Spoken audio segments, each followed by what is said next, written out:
गरीब पैदा होना नहीं है दोष, लेकिन गरीब मरना दोष है, ये मुझे तभी समझ में आया था। तो एक चीज़ हमेशा याद रखिए, अगर धंधा करना है और उस धंधे का नॉलेज आपको नहीं है तो आप उसके साथ धंधा मत कीजिए। पहले धंधे को सीखिए, उसके बाद धंधा कीजिए। कि एक फेलियर ही जानता है कि उसने कहाँ कहाँ मिस्टेक किया है, और वो मिस्टेक आप नहीं करोगे, इसकी मैं गारंटी लूँगा।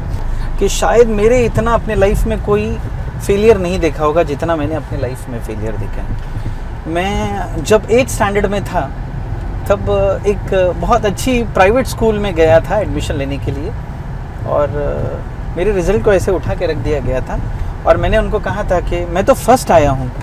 तो बोले BMC स्कूल से आप फर्स्ट आए हो। ऐसा रख दिया मेरा result. That was my first failure. मैं बोला ओके फाइन, नो इश्यूज़। फिर उसके बाद में मैं 11th स्टैंडर्ड में खड़ा था, टीचर ने मुझे सवाल पूछा, तो मैंने उनको बोला कि आप हिंदी में पूछिए ना, इंग्लिश में मत पूछिए, क्योंकि 10th में अच्छे परसेंटेज थे तो मैं सुमाया कॉलेज में एडमिशन लिया था। तो मैंने उनको बोला हिंदी में क्वेश्चन पूछिए, इंग्लिश में मत पूछिए। तो टीचर ने मुझे बोला था कि अगर इंग्लिश नहीं आती है तो आपको स्कूल नहीं आना, कॉलेज नहीं आना चाहिए था, कोई छोटा कॉलेज ज्वाइन करना था। अब इतने परसेंटेज ज्वाइन, ये मेरा सेकेंड फेलियर था। लेकिन जो मेरा पहला फेलियर आया था 7th स्टैंडर्ड में, जो मैं आपको बता रहा हूँ, मैं एक एक फेलियर के बारे में बात करूंगा और मैंने वहाँ से कैसे रिवाइव किया खुद को। या तो मुझे ये था कि मैं स्कूल छोड़ देता क्योंकि BMC से पढ़ा हूँ, ठीक है, या उससे लड़ना था मुझे। तो मैंने उसी स्कूल में अगेन टॉप करना था मुझे 8, 9, 10 से, जो मैंने किया। फिर 12th में भी जब मेरे अच्छे परसेंटेज आए तो मैंने टीचर को जाके, वो मेरी टीचर नहीं थी, तो मैंने उनको पेड़ा दिया, बोला थैंक यू मैम, आपने मुझे। बोले मैंने तो आपको नहीं पढ़ाया था। बोले मैडम उस दिन जो आपने मुझे बोले थे ना, मेरे जेब में खाली 10 रुपये थे, क्योंकि मेरे डैड इतने हमें पैसे नहीं मिलते थे, जो ट्रैवलिंग के पैसे थे, तो 10 रुपये थे। मैंने तभी रद्दी खरीदा था 10 रुपये की, इंग्लिश की रद्दी खरीदा था, और इंग्लिश सीखा था तभी मैंने। और हाँ, क्योंकि मैंने अपने वीकनेसेस को ओवरकम करने का सोचा। जब भी फेलियर होते हो ना तो आपको कुछ वीकनेसेस होते हैं, और मैं उस दिन 11th स्टैंडर्ड में अपनी क्लास में रोया था, आई क्राइड। क्योंकि गरीब पैदा होना नहीं है दोष, लेकिन गरीब मरना दोष है, ये मुझे तभी समझ में आया था। और मैंने सोचा कि जितना मेरे से होगा, जितने लोग इस देश में गरीब लोग हैं, अगर वो मेरे साथ जुड़ेंगे, मैं अपने थॉट्स को दूंगा। तो मैं अपनी कमज़ोरियों पे हमेशा, मैंने फ़ख्र से अपनी कमज़ोरियों को अंडरलाइन किया कि ये मेरी कमज़ोरियाँ है, मैंने गलती किया इसकी वजह से। इसलिए मैंने कहा ना, मैं लाइफ में कितनी कितनी मैं अपनी गलतियाँ गिनाऊँ। एक बार तो मैंने मेरा बहुत अच्छा क्लासेस का बिजनेस चल रहा था, और एक बंदा आया, उसने मुझे बोला कि आप शेयर मार्केट में पैसे लगाइए। लालच में आ गया और मैंने वो भी गलती कर दी, और फिर पैसे डूब गए वहाँ पे मेरे पूरे के पूरे। फिर मैंने सोचा आज के बाद से अगर पैसे डुबाना है तो खुद के हाथ से डुबाऊंगा, दूसरों के हाथ से नहीं डुबाऊंगा। तो एक चीज़ हमेशा याद रखिए, अगर धंधा करना है और उस धंधे का नॉलेज आपको नहीं है तो आप उसके साथ धंधा मत कीजिए। पहले धंधे को सीखिए, उसके बाद धंधा कीजिए। फिर जब मैं दुबई गया था, when I went to Dubai, बहुत बुरी तरीके से कोलैप्स हो गया था, बहुत बुरी तरीके से। और जब मैं वहाँ से वापस आया तो मैंने ये सोचा कि जंप उतनी ही मारनी चाहिए जितनी आपकी कैपेसिटी हो, ठीक है। और फिर मैंने तब से एक चीज़ सीखा, एक किताब में मैंने पढ़ा था, टेक बेबी स्टेप्स, छोटे छोटे स्टेप्स लो और लाइफ में बड़ा बनो। और फिर मैंने जब अपनी कंसल्टेंसी स्टार्ट किया, तो कंसल्टेंसी स्टार्ट करने के बाद में मैंने जब बड़े बड़े कंपनीज़ को अप्रोच किया कि मुझे आपकी कंपनी की कंसल्टेंसी चाहिए, तो उन्होंने कहा कि आपको नहीं मिलेगी क्योंकि आपका नाम नहीं है। साथ साथ पहले इरफान को कोई नहीं जानता था, एज ए प्रोफेसर जानते थे, as a business consultant, business coach नहीं जानते थे। तो फिर मैंने तब सोचा, वो मेरा फेलियर था, तब मैंने सोचा कि अभी मैं उन लोगों के साथ में काम शुरू करूंगा जो ऑलरेडी मेरी तरह ही है, जो बेचारे फेलियर हो गए हैं, ठीक है। तो काफ़ी सारे लोग बोले यार तुम तो फेलियर हो, तुम कैसे मेरे साथ काम कर सकते हो। तो मैंने उनको बोला कि एक फेलियर ही जानता है कि उसने कहाँ कहाँ मिस्टेक किया है, और वो मिस्टेक आप नहीं करोगे, इसकी मैं गारंटी लूँगा। तो फिर उसके बाद में एक कंपनी मिली जिसको मैंने आसमान पे बिठा दिया। ऐसे करते करते 21 तारे मेरे इसमें लग गए।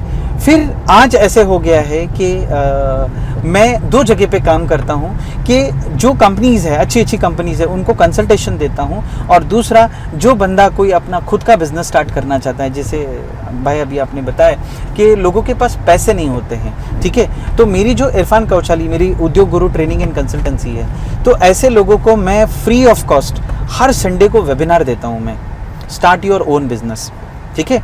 उसमें मैं एक ही चीज़ सिखाता हूँ, ये आप लोग भी आज इस प्लेटफॉर्म के माध्यम से सीखिए।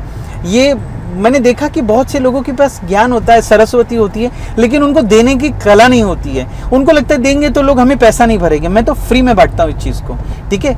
एंटरप्रेन्योर के 22 रोल है, हर एंटरप्रेन्योर के 22 रोल है।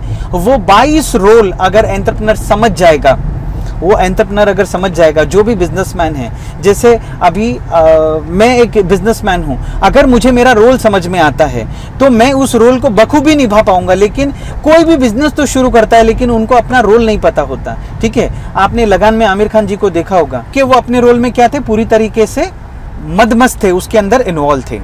तो मैं आपको ये बताना चाहूँगा कि वो अपने रोल में इतने अच्छे तरीके से एंटर कर गए, वो अपने रोल में इतने अच्छे तरीके से गए।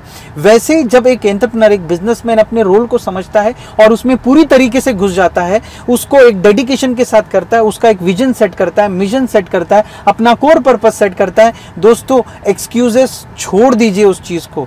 मैंने इतने फेलियर्स देखे हैं, मुझे पता है।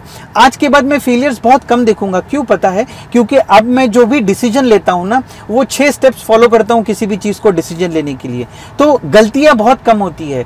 तो क्या है मालूम है दोस्तों, गलतियों से अगर आप सीखते नहीं हो, अगर आप उससे कुछ क्या बोलते हैं, सीख नहीं हासिल करते हो, तो मतलब वो इंसान फिर वो बिजनेस करने के लायक नहीं है। किसी चीज जो आपने गलती की है, अगर उसको वापस रिपीट कर रहे हो तो डेफिनेटली रिजल्ट भी वही आएगा जो पहले हुआ है। इसलिए मैंने जितना फेलियर देखा अपने लाइफ में, उतना किसी ने नहीं देखा होगा, और उससे मैंने सीखा। और मैं लोगों को सिखाने की कोशिश करता हूं कि आप अपने लाइफ में इस फेलियर से कुछ सीखिए। हाँ, thank you so much Irfan Kauchali ji. आपसे वाकई में बात करके मुझे बहुत अच्छा लगा, और मुझे ऐसा लगता है कि चलते चलते में मैंने एक इन्फॉर्मेशनल वीडियो, एक मोटिवेशनल वीडियो आपके साथ बनाया है, और जो मुझे लगता है कि इससे बहुत सारे लोगों के जो मन में खुद के सवाल होंगे, यानी अपने अपने खुद के सवाल, उनको कहीं ना कहीं उसका जवाब मिलेगा। और मुझे लगता है कि इन सब बातों का जो भी बातें आपने बताई वो मीनिंगफुल है, वो बेसलेस नहीं है। अगर हम उन चीज़ों को समझे, जिस चीज़ों को आपने हमसे शेयर किया है, तो ज़िंदगी जीना बड़ा आसान लगेगा।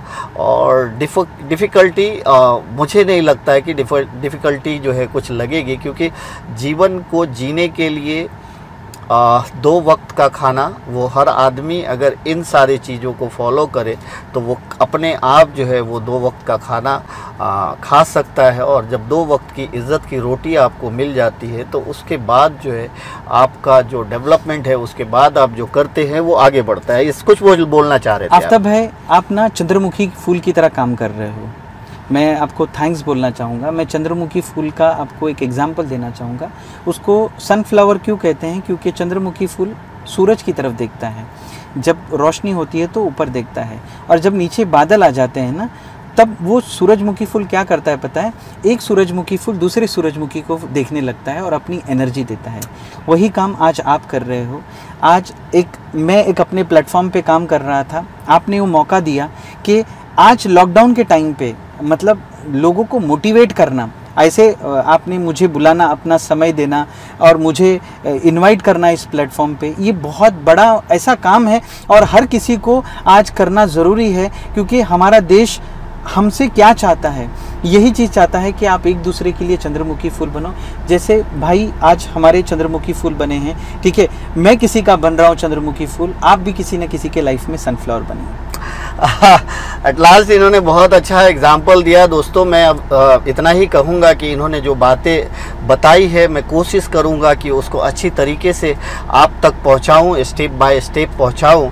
और आप अगर उससे कुछ फ़ायदा आपको उससे कुछ फ़ायदा पहुंचता है तो मुझे बड़ी खुशी होगी। मैं तो ये सोचूंगा कि इस पूरे वीडियो को देख करके किसी एक ने भी एक के भी जो है सोच बदली और उन्होंने अपनी सक्सेस की तरफ जो है इसको देखते हुए ये सोच लिया कि नहीं यार मैं ग्रेजुएशन हूँ, कोई बात नहीं, मैं कुछ भी करूँगा, ये कुछ भी गलत काम छोड़ करके जो इंसान सही काम के लिए कुछ भी करने के लिए तैयार है वो फेल्योर नहीं हो सकता। यही इरफान कौचाली का मुझे गुरु मंत्र लगा।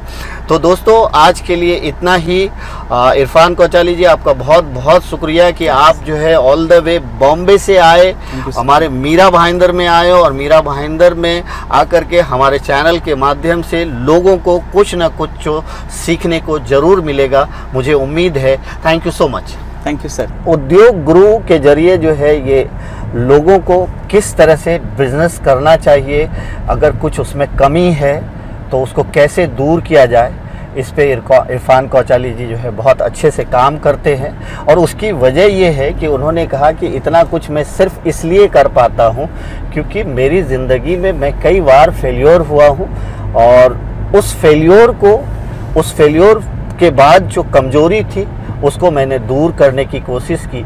जैसे उन्होंने कहा कि फ़र्स्ट फेल्योर मुझे उस वक्त लगा जब मैं 7वीं क्लास बीएमसी से पास किया, फर्स्ट क्लास पास किया और किसी स्कूल में गए और उन्होंने जब उसको दिखाया तो जब उनको कहा कि मैं तो फर्स्ट क्लास हूँ तो वहाँ से एक जवाब आया कि यार बीएमसी से फर्स्ट क्लास हो तो इसको भी उन्होंने अदरवाइज नहीं लिया, उन्होंने उसको भी चैलेंज के रूप में एक्सेप्ट किया और उससे निराश नहीं हुए। उन्होंने अपनी पढ़ाई को जारी रखा और बेहतर करते चले गए। इसी तरह से एक बार और इनके साथ ऐसा हुआ कि कॉलेज में जब इनका एडमिशन होने जा रहा था तो वहाँ पे भी एक सवाल आया कि जब हिंदी में इन्होंने क्वेश्चंस पूछा कि आप हिंदी में बताइए तो अच्छा है, तो वहाँ से भी यही हुआ कि अगर इस कॉलेज में आए हो तो इंग्लिश तो जानना चाहिए। उसको भी इन्होंने चैलेंज के रूप में लिया और इंग्लिश को भी सीखा। तो उर्दू मीडियम से इन्होंने स्टार्टिंग की पढ़ाई की और आज अगर कहा जाए तो जैसे जैसे इनके लाइफ में फेल्योर आता रहा, यानी फेल्योर नहीं कहेंगे उसको, चैलेंज आता रहा। बहुत सारे जब काम करते हो आप तो उसमें निगेटिविटी आती है, तो उस निगेटिविटी को इन्होंने पॉजिटिविटी में कैसे तब्दील किया, उन्होंने ये एक्सपीरियंस हमसे शेयर किया। एक वक्त ऐसा आया इनके साथ कि इन्होंने जो है क्लासेस शुरू किया, प्रीचिंग भी किया है इन्होंने, लोगों को काउंसिल भी किया है इन्होंने और उसमें इनको सफलता मिली। और फिर उसके बाद इनसे एक गलती हुई, वो गलती ये थी कि इन्होंने उस बिजनेस को छोड़ के, उस चीज़ को छोड़ के किसी और चीज़ में भी पैसा लगा दिया जहाँ पे उनको काफ़ी नुकसान हुआ। फिर उन्होंने वहाँ से वो सीखा कि जिस चीज़ का हमें नॉलेज है, अगर मैं अपना पैसा कहीं पे बर्बाद करूँगा या लगाऊँगा या अगर वेस्ट होता है तो उसी चीज़ में लगाऊँगा जिस चीज़ को मैं जानता हूँ, तो मुझे तसल्ली होगा। दूसरे के कहने पे कहीं भी पैसा नहीं लगा दूँगा, ये भी उन्होंने सीखा। और जो वो सीख रहे हैं वो सिखा रहे हैं। इरफान कौचाली जी को जितना मैंने चलते चलते मैं जाना, मुझे ऐसा लगता है कि इन्होंने जो है हमसे जो बातें शेयर की, ऑफ कोर्स जो है नौजवानों के बारे में शेयर की कि नौजवान को क्या करना चाहिए। उसमें सबसे जो अच्छा बात लगा वो कि एक नौजवान जो पढ़ा लिखा नौजवान है और किसी वजह से कोई अगर नहीं भी पढ़ पाया है लेकिन उसके इरादे नेक है, अच्छा काम करना जानता है। मैं फिर से बार बार कहता हूँ कि किसी भी गलत काम को छोड़ करके अगर कोई भी नौजवान जो अपनी ज़िंदगी की शुरुआत करना चाहता है, सबसे पहले वो ये सोच ले कि वो कोई भी काम कर सकता है। यानी कि आप इसको इस तरह से सोच सकते हैं कि कोई भी काम कोई छोटा नहीं होता, काम कोई बड़ा नहीं होता। इन्होंने बड़ा अच्छा एग्जाम्पल सेट किया कि अगर काम छोटा ही होता और अगर छोटा काम करने वाला आदमी बड़ा नहीं बन पाता तो धीरू भाई अंबानी कभी भी इतने बड़े बिजनेस टाइकून नहीं बन पाते। आज अगर हम धीरू भाई अंबानी की कंपनी को बात करें तो आज मुकेश अंबानी जो है वर्ल्ड के 6th रिचेस्ट पर्सन में आ गए। तो उनके बारे में ऐसा कहा जाता है कि कभी उन्होंने कपड़े बेचे, कभी उन्होंने पेट्रोल पंप पे काम किया। तो वो एक शुरुआत थी। जब आप शुरुआत ईमानदारी से करते हो और आगे बढ़ने की कोशिश करते हो तो आपको उसमें ज़रूर कामयाबी मिलती है।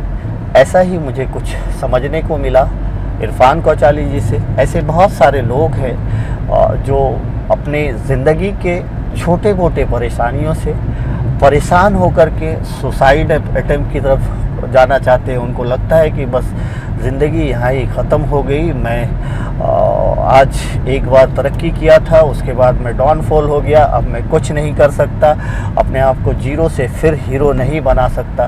तो जिसकी ऐसी सोच हो जाती है कि जीरो से हीरो नहीं बन पाएगा, वही इस तरह के स्टेप को उठाता है। तो आप कभी भी मत समझिए आप वो हीरो हो जो जीरो से एक बार हीरो बन चुके हो तो बार बार बन सकते हो। कोशिश सिर्फ इतनी करनी है कि जब जीरो से आप हीरो बने थे और फिर हीरो से जीरो बने, उसमें क्या गलती हुई है, सिर्फ उसको सुधारने की ज़रूरत है और आप जो है ज़रूर उसमें कामयाब होगे। तो ये भी उनसे जानने को मिला। तो इरफान कौचाली से मुझे करीब करीब जो बातें मिली, जो शेयर किया उन्होंने, उनसे मैंने भी बहुत कुछ सीखा। मैं लोगों के बीच रहता हूँ, मैं लोगों को मिलता जुलता रहता हूँ। और एक और चीज़ जो उन्होंने कहा, नॉलेज, उन्होंने कहा जब मैंने नॉलेज शेयर करना शुरू किया तो मेरा नॉलेज बढ़ता चला गया। आप किसी भी ऐसे विद्वान आदमी से पूछोगे या किसी भी ऐसे जो दुनिया की समझ रखते हो, जो दीन की समझ रखते हो, मैं दीन इसलिए कहता हूँ कि दुनिया और स्पिरिचुअल थिंग्स की समझ, यानी कि भगवान की किताबें, अल्लाह की किताबें और उन सब चीज़ों का जिनको भी ज्ञान है, तो आप अगर उनसे बात करोगे तो कहोगे कि आप अपना ज्ञान जितना बांटोगे उतना बढ़ेगा और आपके ज्ञान की कोई सीमा नहीं होनी चाहिए। आप कभी ये मत सोचो कि आपने पूरी दुनिया की सारी चीज़ें सीख ली है, आप में ये चीज़ नहीं होना चाहिए। और आप एक दूसरे को बांटते रहो, एक दूसरे से पूरी ज़िंदगी जो है सीखने का है, लेकिन अच्छी बातों को सीखना चाहिए, अच्छी बातों को सिखाना चाहिए। ये भी उनसे समझने को लगा। तो मिला जुला करके मैं इन्होंने एक और बहुत अच्छी बात कही जो मैं आपसे शेयर करना चाहूँगा कि मैंने इनसे क्वेश्चंस किया था कि एक नौजवान, पढ़ा लिखा नौजवान, और जिसके पास कुछ नहीं है, बस उसने अच्छी पढ़ाई कर ली है और उसके बाद उसको बिजनेस करना है, फंडिंग का क्या करे, किस तरह से करे। उन्होंने इसका बहुत अच्छा जवाब ये दिया कि आप क्या कर सकते हो, क्या उसको आप पेन पेपर पे उतार सकते हो क्या। यानी कि अगर आप पढ़े लिखे हो तो आप अगर किसी बिज़नेस के बारे में सोचते हो और समझो आप ये सोचते हो कि लाख रुपया होता तो मैं उस पर ये कर सकता था, तो उस लाख रुपया जब आपके पास होता तो आप किस तरह से उस बिज़नेस को करते और किस तरह से उसको आगे बढ़ाते। क्या इसका एक डायग्राम तैयार कर सकते हो क्या कि लाख रुपया अगर मेरे पास होता तो मैं उसको किस तरह से यूटिलाइज करके 1 लाख का 1.25 लाख करता।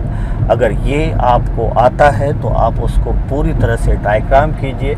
ऐसे लोग भी हैं जिनके पास 1 लाख नहीं 5 लाख पड़े हुए, लेकिन उनको ये नहीं समझ में आता है कि वो कहाँ पे इन्वेस्ट करें। तो अगर ऐसे लोगों को आपके आइडियाज़ शेयर होते हैं तो आप साथ मिल करके कुछ शुरुआत ज़रूर कर सकते हैं। तो एक इन्होंने जो कहा था कि किसी भी चीज़ की शुरुआत के लिए सिर्फ पैसा ही ज़रूरी नहीं है, बेहतर आइडिया ज़रूरी है। तो वो भी मुझे सुन कर के अच्छा लगा।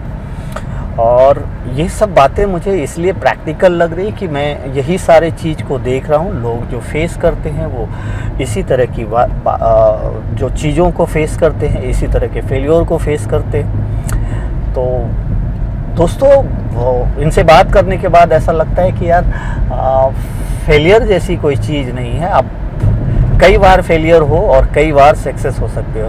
तो आप अगर जीरो से हीरो बन सकते हो तो हीरो से जब जीरो बने हो तो बार बार आप जीरो से हीरो बन सकते हो। उसके लिए सोचना यही है कि एक बार आप तो हीरो बन गए थे और हीरो के बाद जो है अब फिर से जीरो वाला काम नहीं करोगे तो वहाँ पे आपका फेलियर है। तो यानी आप जब हीरो बने हो तो आपका ग्रेड बढ़ गया, फिर से जीरो हुए, फिर से शुरुआत वहीं से करो जहाँ से किया था आपने। तो ये सारी चीज़ इनसे समझ में आई। क्या मैं आपको इरफान जी प्रॉपर एक्सप्लेन कर पा रहा हूँ? क्या मैंने जो आपसे सुना है क्या मैं एक्सप्लेन कर पा रहा हूँ? सही यही है ना? इसमें कुछ गलती तो नहीं कर रहा हूँ मैं? आफ्ताब भाई, मतलब मैं तो ऐसे कोशिश करता हूँ, आप तो माशाल्लाह बहुत पढ़े लिखे हो, मैं ऐसी कोशिश करता हूँ कि गांव का एक बंदा भी हो। मेरी एक सक्सेस स्टोरी में एक बंदा है जो पूना में वड़ा पाव बेचता था, आज मुंबई में उसकी 6 दुकानें हैं। तो मैं ऐसी कोशिश करता हूँ कि वो लेमैन भी उसको समझ जाए, एक आम इंसान भी उसको समझ जाए। आपने बहुत बेहतरीन तरीके से और बहुत प्यारे तरीके से मुझे इंटरप्रेट किया, मेरी जो बातें हैं वो लोगों को समझाया। मैं बहुत खुश हूँ इस चीज़ से कि यस, आप समझ गए हो, सब समझ गए हैं। थैंक यू सो मच दोस्तों। मैं इनको जितना समझ पाया, देखिए जितना मैं समझ पाया, हर आदमी की अपनी समझने की एक सीमा होती है, और मैं इनको जितना समझ पाया उनको मैं शब्द दे पाया। शायद मैं बहुत कुछ शब्द नहीं दे पाया होगा, क्योंकि इनका एक्सपीरियंस एक अलग एक्सपीरियंस है, और उसको सिर्फ आधे घंटे के अंदर समझ करके एक्सप्लेन करना मुश्किल है।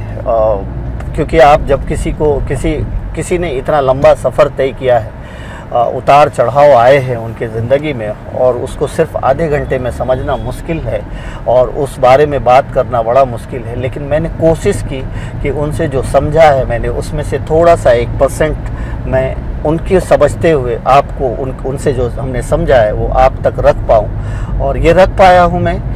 दोस्तों, मैं अगर इस वीडियो को आप ज़रूर देखिए, और इसके साथ साथ जो है मैं इरफान कोचाली जी का जो भी लिंक है वो भी शेयर कर दूंगा।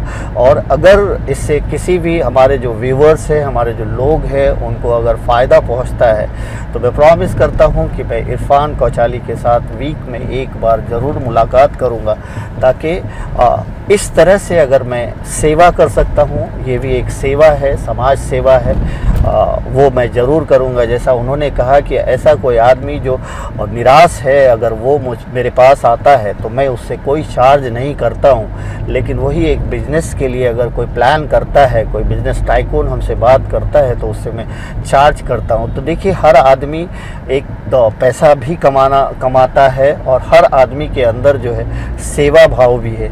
तो यानी ऐसे लोगों के लिए उनका कोई चार्ज नहीं है, उनको वक्त देंगे, वो ज़्यादा से ज़्यादा वक्त देंगे, और उनको कहीं ना कहीं उनकी मदद करेंगे। तो मैंने हमेशा कहा है, हर आदमी अपने अपने तरीके से इस दुनिया में एक दूसरे की मदद कर रहा है। मदद का तरीका अलग अलग है, लेकिन लोग मदद करके जो लोग खुशी महसूस करते हैं, जो सेटिस्फेक्शन होता है, उसको शब्दों में नहीं बयान किया जा सकता।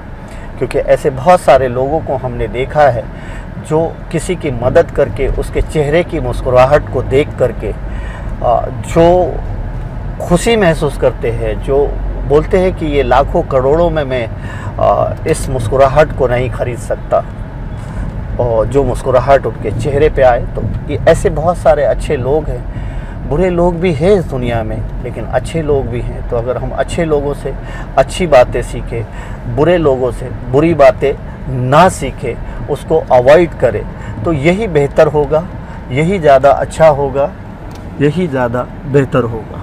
मैं एक ही चीज़ कहूँगा, हर इंसान में अच्छाई और बुराई दोनों होती है।